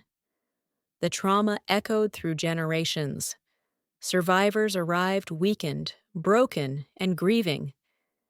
They had lost elders who carried traditional knowledge, children who had represented future hope, leaders who had defended their people with all the strength they had. There were no ceremonies for the dead, no time for mourning. The land they had been forced to settle was unfamiliar and often hostile. The promises made by the U.S. government of protection, supplies, and fertile land were inconsistently honored or ignored altogether. The physical wounds were matched by the emotional ones. The Cherokee had been a proud nation with schools, printing presses, and a constitution. They had trusted the legal system, believing that law would protect them. But their trust had been betrayed, their justice denied, their rights erased. Among the survivors, divisions deepened. The treaty party, those who had signed the Treaty of New Echota, were viewed by many as traitors. In June of 1839, just months after the relocation, Major Ridge, John Ridge, and Elias Boudinot were assassinated by fellow Cherokee in a wave of retribution. The unity of the nation, already battered by removal, now fractured further under the weight of internal conflict. And yet, even amidst devastation, the Cherokee endured. They rebuilt schools. They reestablished their government. They began printing newspapers again. They held on to their language, their stories, their faith. The resilience that had once carried them through legal courts and diplomatic struggles now became the foundation of survival. Still, the scars of removal ran deep, and they remain today. The Trail of Tears is not just a chapter in a history book. It's a living memory carried in families, in oral traditions, and in the soul of a people who were forced to leave everything behind. And in that memory, there is sorrow, but also strength. While the Cherokee Trail of Tears is the most widely remembered, it was not the only forced removal. The Indian Removal Act of 1830 targeted multiple Native nations, each with their own languages, traditions, and lands, and each endured their own version of exile, suffering, and loss. The Choctaw were the first to be removed. Beginning in 1831, thousands of Choctaw were forced from their homelands in Mississippi and Alabama. Most traveled on foot without wagons or adequate supplies. As they marched through freezing rains and swollen rivers, hundreds died. A Choctaw chief later called it a trail of tears and death, a phrase that would echo in history. The Creek Nation, once powerful in the southeast, was next. After years of broken treaties and violent clashes with settlers and militias, they too were rounded up and driven westward. In 1836, over 15,000 Creek were removed, many in chains. Thousands perished along the way, while others were sold into slavery or scattered from their kin. The Chickasaw negotiated payment for their lands before removal, but their journey was no less brutal. Delays in receiving compensation left them without resources, and hundreds died from disease and starvation during the move west. The Seminole of Florida resisted most fiercely. From 1835 to 1842, they waged guerrilla war against U.S. forces in the swamps and forests. Leaders like Osceola became symbols of resistance, but even the Seminole could not withstand the weight of U.S. military power forever. Thousands were captured or killed. Others were forcibly marched to Indian territory, while a small group fled deep into the Everglades, where their descendants remain today. In all, over 100,000 Native Americans from multiple nations were displaced during the removal era. The government called it policy, the settlers called it progress. But for Native peoples, it was catastrophe. Each nation's trail was different, but all shared the same themes: betrayal, suffering, and loss. Sacred homelands were stripped away, cultural centers were shattered, the bonds of community, family, and memory were stretched to the brink. And yet, these nations carried their songs, their languages, and their spirit with them into a new land that did not welcome them, but where they would find ways to survive. When the Cherokee, Choctaw, Creek, Chickasaw, and Seminole finally arrived in Indian Territory, what is now the state of Oklahoma, they found a land that was nothing like the one they'd been forced to leave. The federal government had promised fertile soil, safety from further encroachment, and permanent ownership of their new homes. But those promises, like so many before, would prove fragile. The land was unfamiliar, the climate harsher. For many, it was difficult to grow crops or rebuild homes using traditional methods. Winters were bitter and unpredictable. Summer droughts scorched the earth. Communities were scattered with many families arriving months apart or not at all. Diseases followed them: cholera, smallpox, influenza. Grief lived in every new settlement. The government aid that was promised, livestock, tools, food, and money, often arrived late or not at all. Corruption plagued the system. Contractors cut corners. Supplies were spoiled. Resources meant to help resettled families start over were siphoned off by middlemen or bureaucrats with little oversight. Worse still, the land that had been guaranteed as a permanent Indian homeland was soon under threat. As settlers pushed westward and the borders of U.S. states crept closer, new pressures emerged. New treaties were rewritten or ignored under pressure or manipulation. What had been set aside as sovereign territory began to shrink once again. Despite these hardships, the nations worked to rebuild. The Cherokee re-established their capital in Tahlequah and rebuilt schools and institutions. The Choctaw and Chickasaw reorganized their governments. New constitutions were written, councils met, churches were built, farming resumed, communities began to heal. Not by forgetting, but by enduring. And yet, even in Indian territory, the shadow of removal loomed. Every promise made to protect their new homeland was vulnerable to the same forces that had driven them from their original lands: greed, expansion, and disregard.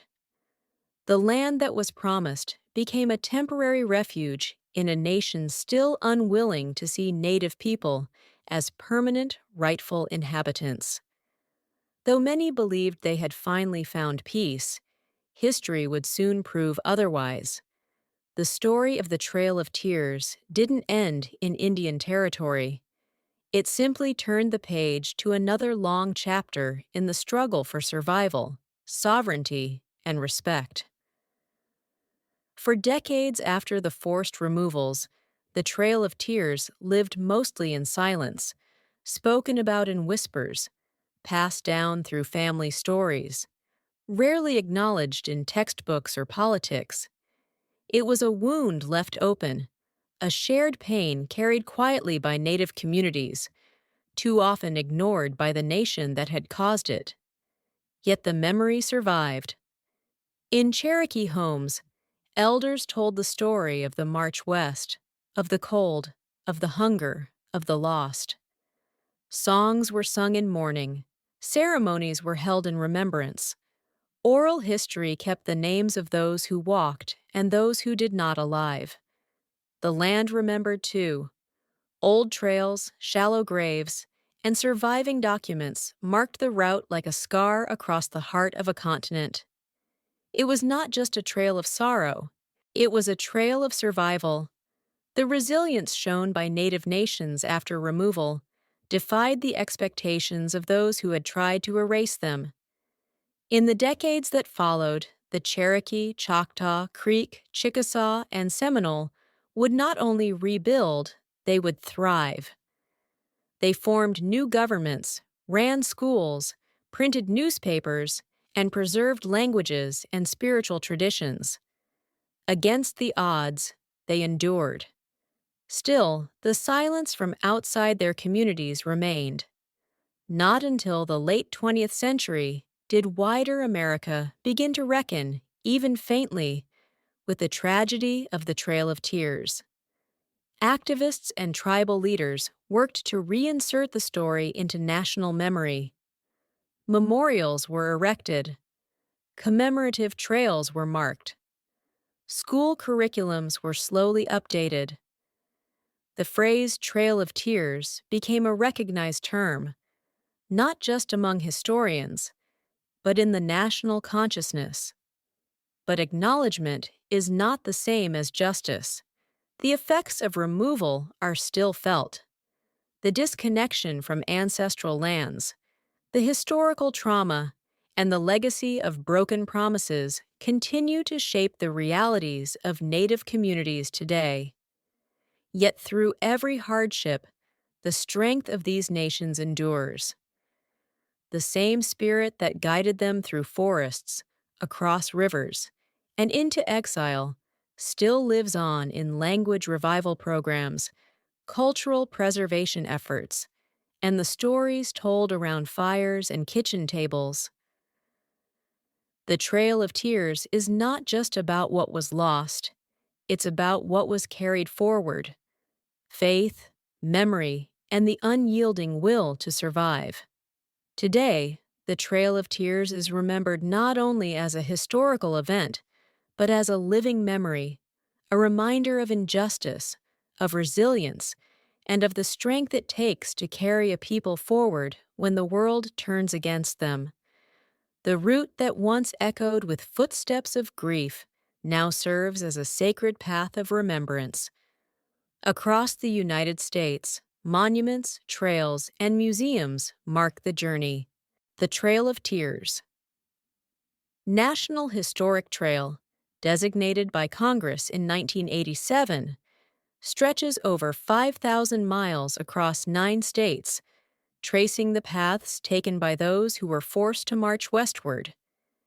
It winds through forests, fields, and quiet towns, inviting visitors to walk, if only for a moment, in the footsteps of those who endured it. But true remembrance goes beyond monuments. For the descendants of those who walked the trail, memory lives in community, language, and ceremony. Tribal nations continue to honor their ancestors through annual memorial rides, storytelling gatherings, and language revitalization programs. What was once a story nearly silenced is now reclaimed and spoken with pride. Schools now teach it. Films portray it. Authors and poets give voice to the sorrow and strength of that era. And Native youth grow up knowing that their identity is rooted in more than survival. It is rooted in courage, resistance, and continuity. Yet there is still work to do. The Trail of Tears stands as a challenge to how history is told and remembered. It asks us to confront the cost of expansion, the cruelty behind policy, and the ongoing struggles faced by indigenous peoples. It reminds us that progress without humanity is not progress at all. It is erasure. To honor the Trail of Tears is to do more than look back. It is to listen, to learn, and to uplift the voices that once were pushed aside. It is to recognize that the story of America is incomplete without its native nations, not just in the past, but in the present and in every chapter yet to come. And so we remember, not just with sorrow, but with deep respect, because even in the face of betrayal and exile, the people walked forward and they did not vanish. They endured. For in the biting cold of early 1692, Salem Village, Massachusetts, was a place thick with unease. Tucked into the harsh New England wilderness, this Puritan settlement was more than just a collection of farms and meeting houses. It was a community teetering on the edge of spiritual and social collapse. The people of Salem believed they were God's chosen, placed in a wild and dangerous land to carve out a righteous life. But beneath their devotion simmered years of fear, tension, and division. The Puritans lived under a strict religious code. They believed in an invisible world filled with angels and demons. The devil, they were taught, was not a metaphor, but a real and active force. Witches, they believed, could sign the devil's book, casting spells and corrupting the innocent. To question this was to question Scripture. To doubt a minister was to challenge God. And Salem had no shortage of spiritual pressure. Reverend Samuel Parris, the village's minister, was a deeply polarizing figure. Harsh, suspicious, and often paranoid, he saw signs of sin everywhere.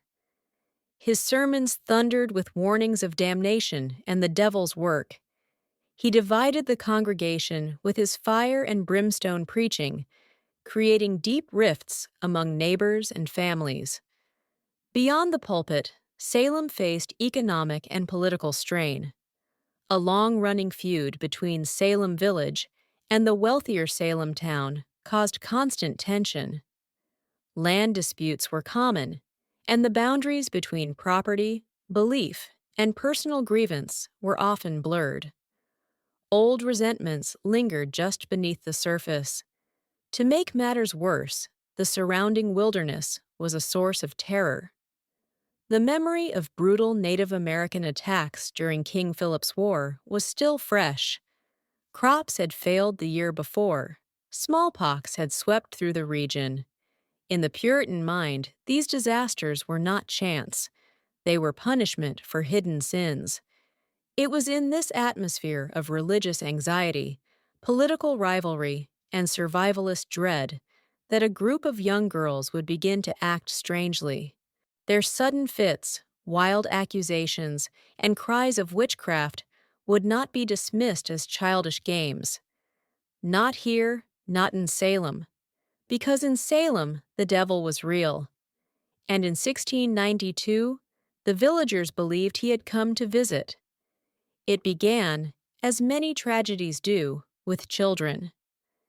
In January of 1692, two young girls in Salem Village, 9-year-old Betty Paris and her 11-year-old cousin Abigail Williams, began to behave in alarming ways. They screamed, thrashed, and contorted their bodies into unnatural positions. They barked like dogs, hurled objects, and spoke in gibberish. When reprimanded, they wailed in pain and claimed they were being pinched or pricked by invisible forces. Their afflictions confounded the adults around them. Reverend Samuel Parris, Betty's father, initially saw the behavior as disturbing, but perhaps curable.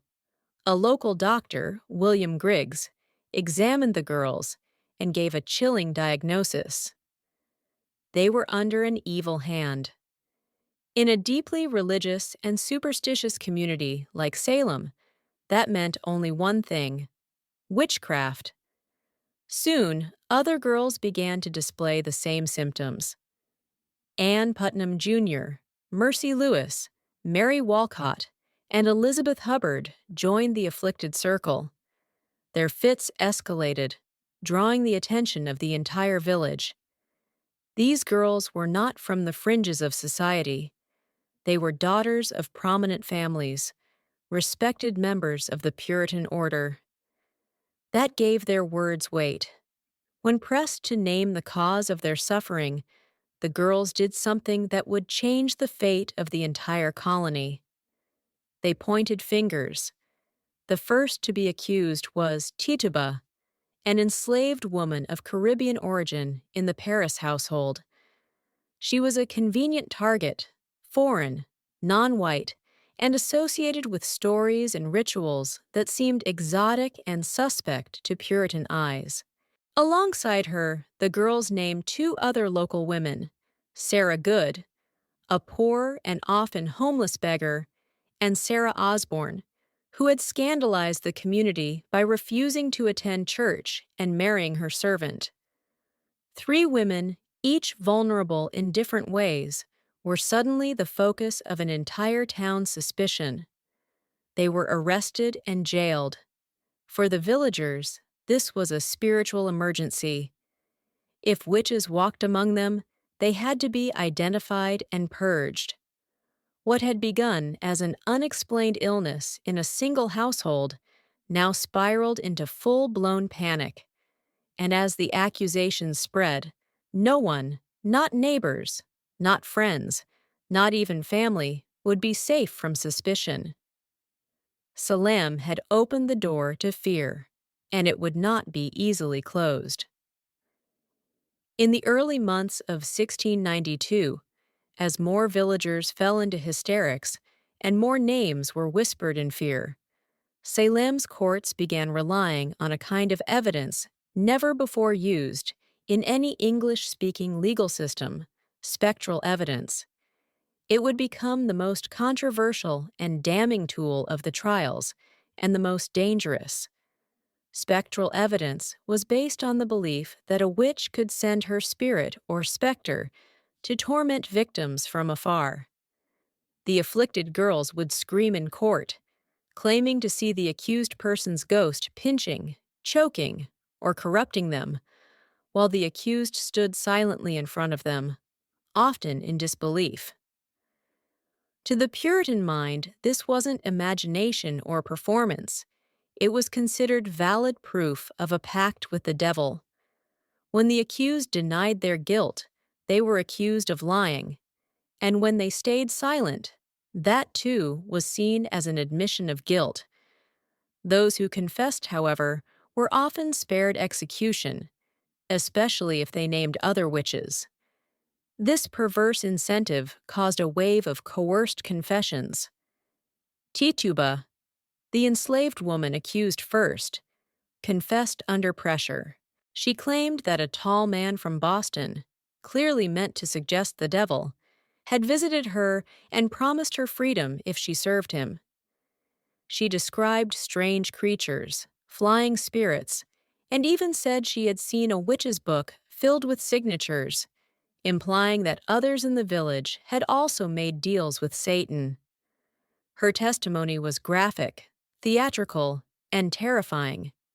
Whether Tituba's confession was strategic, survival-driven, or partly imagined remains debated, but it had a powerful effect. It validated the girl's accusations and stoked public fear. If witches were real, and if they moved unseen, then anyone could be guilty. Soon more confessions followed, some extracted under duress, others offered in hope of mercy. Those who refused to confess were often treated more harshly than those who admitted guilt. The line between truth and fantasy vanished in the candlelit courtrooms. Hysteria drowned reason. Ministers urged caution, but too often their voices were ignored. Jails filled with the accused. Farmers, midwives, churchgoers, even children. The foundations of justice in Salem were crumbling. A town once governed by scripture and order now answered to visions, screams, and shadows. And still, the accusations grew. By the spring of 1692, the accusations had overwhelmed Salem's jails.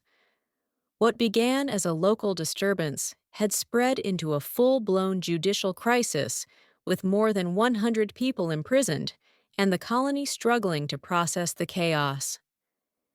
In response, Massachusetts Governor William Phips established a special court, the Court of Oyer and Terminer, meaning to hear and determine, specifically to handle the witchcraft cases. The court convened in Salem town, and its judges included respected men like William Stoughton, Samuel Sewall, and John Hathorne. But even their experience and stature couldn't shield the proceedings from hysteria. The rules of evidence bent to fear. Spectral evidence was accepted. Hearsay was common, and doubt, even skepticism, was considered dangerous. The first to be formally tried and executed was Bridget Bishop, a woman long suspected by neighbors of being unruly and outspoken. She wore bright clothing, ran a tavern, and had been accused of witchcraft years before, making her a perfect scapegoat. During her trial in June, the afflicted girls claimed to see her specter pinching and mocking them in the courtroom. When she denied all charges, her resistance was taken as proof of guilt. Bridget was convicted swiftly and hanged on June 10, 1692. She would not be the last. With her death, the machinery of accusation, trial, and execution accelerated. Week by week, more prisoners were brought before the judges. Some were pillars of their communities, church members, midwives, landowners. Others were beggars, widows, or former servants. What united them was not guilt, but suspicion, and in many cases, the misfortune of being disliked, envied, or simply misunderstood. The accused stood before a court where they had little hope. Their fate often depended on the theatrics of their accusers or the political winds of the day. Those who confessed and accused others were usually spared. Those who maintained innocence were more likely to be hanged. Fear fueled everything. Families turned on each other. Neighbors testified to save themselves. Ministers cautioned restraint, but their voices were drowned out by cries for purification. And overhead, a gallows was built on Proctor's Ledge, just outside Salem. It waited in silence as the town below fed it names one trial at a time. By the height of the summer of 1692, Salem was no longer a town. It was a furnace burning with fear, accusation, and righteous fury. The witch trials had moved beyond Salem Village and Salem Town, spreading like wildfire across neighboring communities. Ipswich, Andover, Gloucester, and others were soon gripped by the same fever. Accusations multiplied. Jails overflowed. No one was safe. The accused came from all walks of life. Some were outsiders, beggars, former slaves, women without families. Others were deeply rooted in the community: church deacons, wealthy farmers, and even former accusers. Once the machinery of suspicion began to churn, it spared no one. Families were torn apart. Husbands and wives accused one another. Children testified against parents. Friends betrayed friends. Even those who questioned the legitimacy of the trials became targets. To doubt the existence of witches was in the minds of some to align with them. Nowhere was this madness more visible than in the behavior of the afflicted girls. During court proceedings, they cried out in pain, claimed to see spectral animals, mimicked the accused, and fainted in unison. Their performance became central to the prosecution's case, regardless of how implausible or theatrical it seemed. The court took their suffering as proof, their screams as divine evidence. By the end of summer, more than 150 people had been arrested, and the executions continued.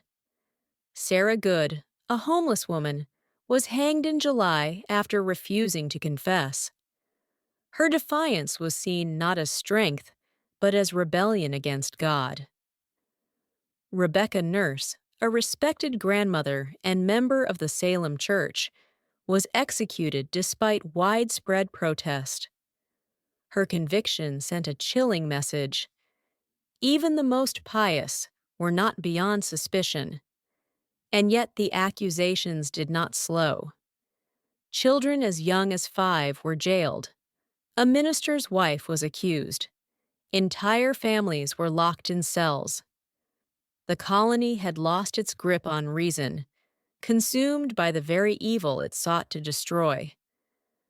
Fear was now Salem's true ruler, shaping justice, warping memory, and silencing dissent. What began as a handful of strange afflictions had become something far more terrifying. A society devouring itself, one accusation at a time. As summer gave way to autumn in 1692, the Salem Witch Trials reached their darkest depths.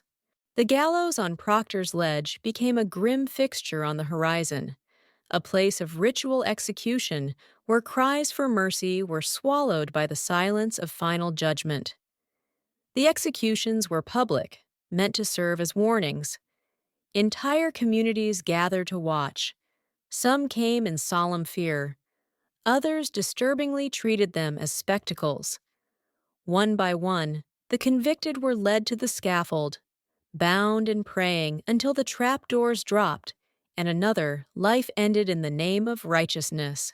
In total, 19 people were hanged as witches, 14 women and 5 men.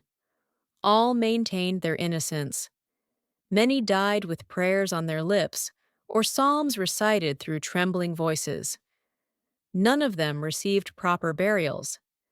As convicted witches, their bodies were denied church cemeteries. Some were buried in shallow, unmarked graves.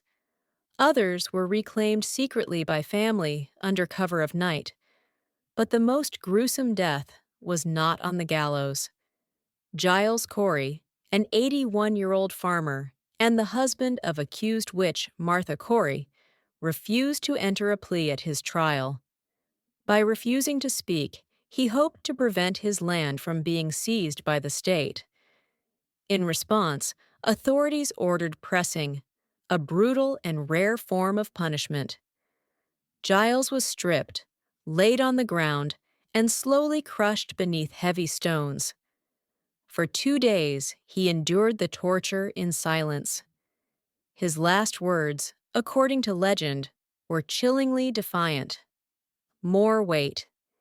He died without ever entering a plea. His resistance made him a tragic symbol of the injustice that had overtaken Salem. Inside the jails, those not yet executed faced horrific conditions. Pregnant women gave birth in filthy cells. The sick died of neglect. Families had to pay for their own food in chains, and some remained imprisoned for months after the trials ended. By the time autumn leaves began to fall, Salem had sentenced more people to death for witchcraft than any other community in American history. What had begun as whispers had ended in blood, and though the executions would soon cease, the damage to Salem's soul had already been done. By the end of September 1692, the fever that had gripped Salem began to falter. The turning point came not from the courts or the clergy, but from a growing sense of unease. A recognition too long delayed that something had gone terribly wrong. Doubt crept in quietly. It started when respected citizens like Rebecca Nurse and John Proctor were hanged. If such devout, upright people could be witches who could be trusted. When Martha Corey, a strong-willed churchgoer, and even the wife of the colony's former governor, Lady Mary Phipps, were accused, the trials began to eat into the upper ranks of society. The hysteria no longer threatened just the marginalized. It threatened everyone. Reverend Increase Mather, a prominent Puritan minister and father of the influential Cotton Mather, delivered a powerful sermon against the use of spectral evidence, the very foundation of many convictions. In his words, "It is better that 10 suspected witches should escape than one innocent person be condemned." It was a radical reversal in tone and a quiet indictment of the court's methods. Others began to speak out as well. Ministers who had once supported the trials now urged caution. Families of the accused pleaded publicly. Communities neighboring Salem watched with horror and began distancing themselves. Faced with rising criticism and political pressure, Governor William Phipps finally acted. In October 1692, he disbanded the court of Oyer and Terminer. In its place, a new court was created, one that no longer accepted spectral evidence. The change was immediate. Of the remaining prisoners awaiting trial, most were found not guilty. For those convicted, many received reprieves. The executions stopped. Still, the damage had been done. 19 hanged, 1 pressed to death, over 100 imprisoned, dozens more traumatized, families ruined, reputations shattered. The tide had turned, but slowly. Though the courts had changed, it would take months, years, for the last prisoners to be released, and longer still for the community to fully reckon with its sins. But in that autumn, the panic receded. Silence returned to the gallows. The accuser's screams faded, and Salem, wounded and ashamed, was left to confront the cold reality that it had been not witches, but fear itself that had ruled them. When the final prisoners were released in 1693, Salem was left with more than empty cells. It was left with guilt. The trials had ended, but the echoes of accusation, betrayal, and execution lingered in every home and church pew. A silence hung over the town, and beneath it a deep unease. In the years that followed, many of those involved in the trials began to express regret. One of the most striking apologies came from Judge Samuel Sewall. On a January day in 1697, during a day of public fasting and prayer, Sewall stood before the congregation at Boston's South Church. In front of the entire assembly, he accepted blame and shame for his role in the trials and asked God for forgiveness. It was a rare act of public contrition, and it set the tone for the years that followed. Others were not so quick to apologize. Some judges and accusers remained silent or stood by their decisions, believing they had acted in good faith. But the growing consensus, especially among clergy, was that the court had erred terribly. Even Cotton Mather, who had initially defended the use of spectral evidence, softened his tone in later writings. In 1706, Anne Putnam Jr., one of the original accusers, only a child during the trials, offered a formal confession before her church. She admitted that her accusations had led to the deaths of innocent people. She claimed she had been deluded by Satan and begged forgiveness from God and her neighbors. Her words were among the few to acknowledge the specific names of the victims. Families of the accused struggled for decades to clear their relatives' names. In 1711, the Massachusetts legislature passed a bill restoring the civil rights of many of those convicted and awarded monetary compensation to their heirs. But the pain remained. Not all names were cleared, and not all families were compensated. Generations grew up in the shadow of the trials. And yet, over time, Salem tried to heal. The town became a symbol not of justice, but of what happens when fear overrides reason, when courts abandon fairness, and when hysteria is mistaken for truth. The reckoning had begun, but full justice, as history often shows, would remain elusive. More than 3 centuries have passed since the gallows stood in Salem, but the legacy of the witch trials endures, etched into American memory, not as a tale of sorcery, but as a grim warning about the power of fear, the fragility of justice, and the danger of unchecked belief. The very phrase Salem Witch Trials has come to symbolize mass hysteria, false accusations, and moral panic. It is invoked in courtrooms, classrooms, and political speeches as a cautionary tale. Proof of how easily reason can be overwhelmed by suspicion, and how quickly a community can turn on its own. Today, Salem embraces its history, but not without complexity. Museums, memorials, and guided tours draw visitors from around the world. The Salem Witch Trials Memorial, dedicated in 1992 on the 300th anniversary of the trials, features 20 granite benches, each inscribed with the name of one of the executed. They do not list their crimes because there were none, only names, dates, and final words, testaments to dignity in the face of injustice. They hang over a stone wall, forever suspended in memory. Yet even now, Salem's story is more than just tourism or folklore. It is a reflection of human nature. The trials reveal how fear can become contagious, how power can be abused in the name of morality, and how justice can falter when guided by emotion rather than evidence. In literature, Arthur Miller's play The Crucible gave new life to the trials, using them as an allegory for McCarthyism and the Red Scare of the 1950s. Miller reminded a new generation that witch hunts do not always involve witches, and that the past is never as distant as it seems.